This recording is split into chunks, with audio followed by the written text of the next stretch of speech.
Piano Finally, a podcast by an old bloke who's getting around to learning the piano. Finally.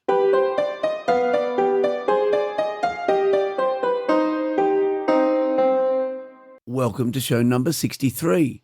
Thank you very much for listening. If this is the first time you're hearing the podcast, I hope you enjoy what's here. If you're back for another episode, then thanks for returning. If you too are learning a musical instrument, let me know how you're going with it.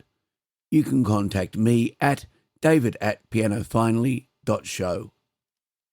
Sorry there wasn't a show last week.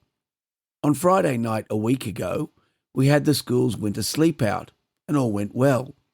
I was fine on Saturday and wrote all the material for the podcast. And then, after lunch on Sunday, I began to feel very unwell.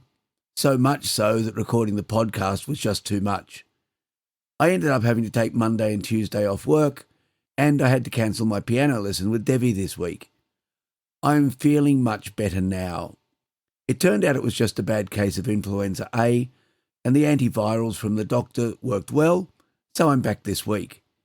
You can probably still hear some of the effects in my voice. I feel fine, but it always takes a few days for my throat to recover. The extra music performances I got to this week were in the form of the senior students showing off their performance works for the upcoming exams. There was some Beethoven, Rachmaninoff, and Dire Straits. The performances were great, and all the musicians are well on their way towards their upcoming exams. Their exams are in the form of video that they'll need to submit to the markers, so perhaps that's not quite as stressful as the live performances that used to be required. The evening also included a show of the woodwork, textiles and artworks, in addition to the music, and it was interesting to see how far all the students have progressed from the previews earlier in the year. The food technology students even catered the evening.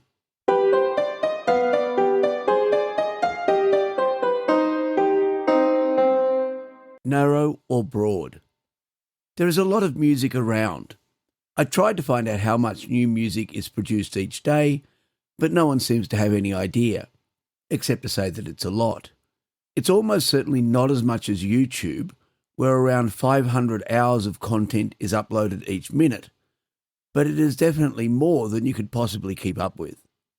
When you add in the fact that there is over 400 years' worth of music written in what we would recognise as modern notation, there is no way that any one person could even listen to all of it, let alone learn and perform it. So we have to be fairly ruthless when it comes to selecting music to make part of our repertoire. So far, this hasn't been a big problem for me, as the range of music I can actually play is quite limited. But it is slowly expanding, and I'm going to have to make some decisions. The first is whether to specialise or go more general. Up until now, the range of genres I have tackled has mostly been determined by the AMEB and ANSCA syllabus books I have been using. These have been classical and jazz boogie based, and I haven't really seriously looked at other work. I'm still working on the descending scale in Riders on the Storm, and there was a brief flirtation with Adele's Someone Like You, until my students' plans didn't eventuate. But my playing choices have been narrowly defined. Going forward, when you have developed enough piano skills that you can reasonably approach many different pieces, it's time to decide whether you want to specialise. Should you concentrate on one genre and become an expert, or become proficient across the board? There are many pianists who seem to specialise in the music of just one composer. Having watched a lot of the Chopin competition videos, it would appear that there are some who really put their all into playing his music, and this must, to some extent, exclude the music of other composers. Specialising in the music of Chopin, or the piano music of Mozart or Beethoven, still gives you a vast array of works to learn and perfect. I am sure that you could quite happily work your way through mastering their compositions and still have a great deal of enjoyment. After all, they're not as famous as they are without a good reason. Combined with a bit of academic work, and there is no doubt that you could become an expert in the composer's output. But would it be satisfying, and are there dangers? I suppose it depends on why you're playing. If you're a professional musician trying to make a niche for yourself in the music industry, then having a narrow focus on your music may well be a good idea. When I first started to have enough money to regularly buy CDs, this was in the early 1980s, just after they began to become available in Australia, I discovered Christopher Hogwood and the Academy of Ancient Music. This group specialises in playing Baroque and classical music on original instruments and in period-correct ways. At the time, they were a huge part of the early classical music industry and are still performing today, although under their new music director, Lawrence Cummings. A narrow focus on professional playing makes sense. The music industry is increasingly crowded. Companies like Spotify are making it difficult for some artists to make a living from their work, and so specialising and becoming an expert may allow you to comfortably survive. And as you are charging people for access to your work, it needs to be of a high standard. I'm guessing, though, that most of the pianists listening to this podcast are not professionals. You're amateurs who play the piano mainly for the enjoyment it brings you and your friends and family. If you do happen to be a professional, please drop me a line and let me know about your music. As amateurs, I think we should go the opposite way and choose our music as broadly as possible, mostly because as we start out, we have no idea what we might be good at. If you had asked me 6 months ago if I liked blues music, I would have said that I thought it was all right, but it wasn't the sort of music I'd choose to listen to. Then Devi suggested that I learn Andrew Craggs Blackout Blues as one of my pieces, and I found that I really enjoyed the challenge of learning to play it. I still wouldn't put blues near the top of my favourites list, but I'm quite glad that I added the piece. There is a danger of having too narrow a focus when starting out. I don't know enough to make well-grounded choices, so I need to be flexible. If I had not been open to the adventure of choosing a piece that was very different to the classical pieces, then I would be missing out on some fun musical experiences. Be broad, pick pieces that are different from the ones you currently know, and you will almost certainly find something unexpected and fun.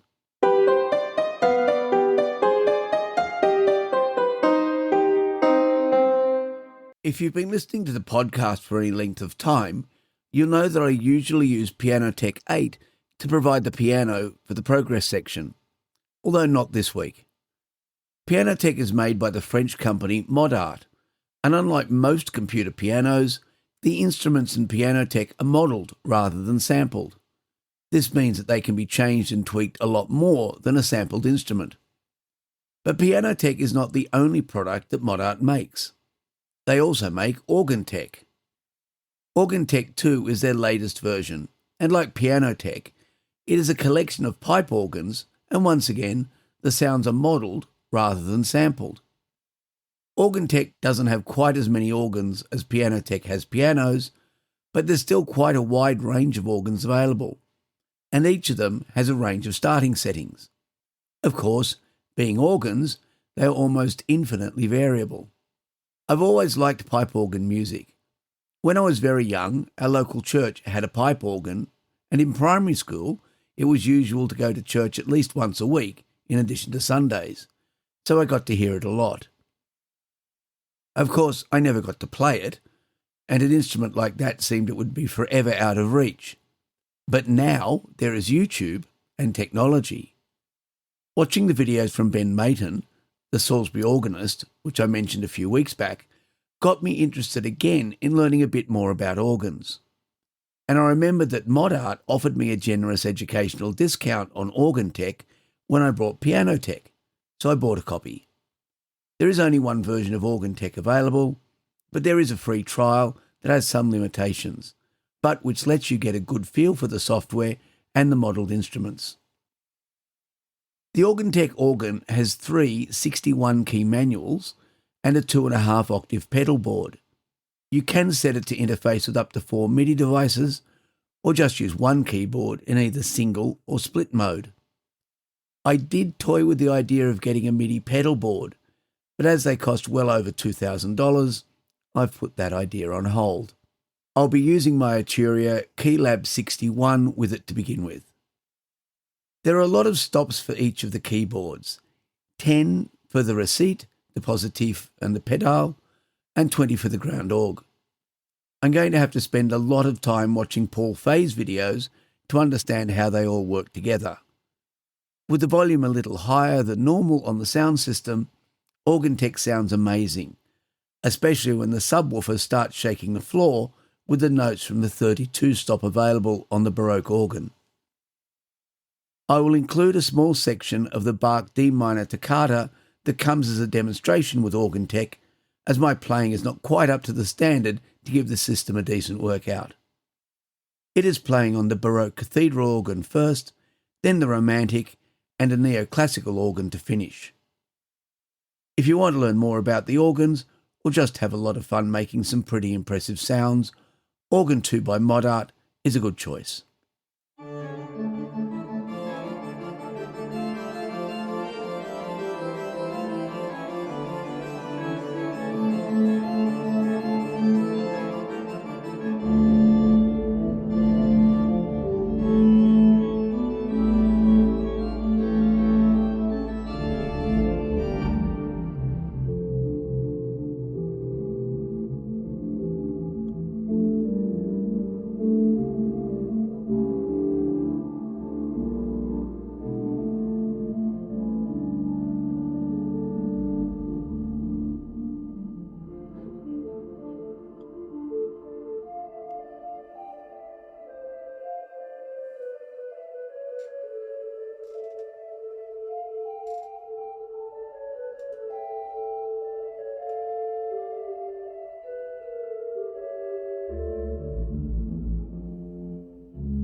I was recently reading an article in the Guardian newspaper about universities cutting their music programs and even closing their music schools. I'll look into it over the coming weeks and maybe speak about it in a future show. If you've had any experience with this type of thing, please drop me a line at david@pianofinally.show. More of the program for the Out West Piano Fest has been released, along with ticket sales to the general public. The two non-pianist soloists are Rachel Durkin, a soprano from Opera Australia, and Harry Bennett, a violinist from the Sydney Symphony Orchestra. The pieces of music for the 5 concerts that are part of the weekend of the 24th to the 26th of October are listed on the website. They are mostly Romantic era pieces, so I think it will be a fairly mainstream festival. I'll include a link in the show notes to the program and the ticket sales. If you'd like to contact me, email is the best way. You'll find me at david@pianofinally.show and the website at www.pianofinally.show. In both cases, Piano Finally is all one word. The show is also on Spotify and available as audio only on YouTube. You can subscribe via any popular iOS or Android podcast application or from directories such as Apple Podcasts, Spotify, or YouTube. I also post an excerpt and link for each episode as an Instagram reel. If you're learning an instrument, let me know where you are in your journey, what's going well, and what are the challenges. How are you managing your time? So, until next week, I hope your piano stays in tune and you enjoy your time at the keys.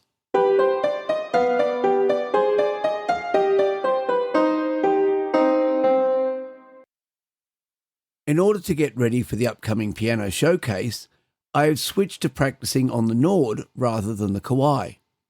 Devi will have a Yamaha electric piano at the showcase, and the weighted keyboard of the Nord is closer to that than the Kawai is. We've also decided that the pieces will be some of the older 4. So once again this week, the pieces I've been practicing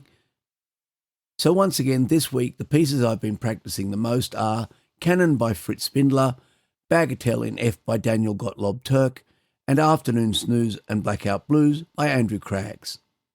Being sick, I missed a bit of practicing, as even when the virus was over, I was still quite tired. When I got back to a proper routine, I found that Blackout Blues had improved greatly without me doing anything. It's a bit weird, but I'm not complaining. The pieces are recorded using the Nord Stage 4, using a selection of the pianos available in the piano library.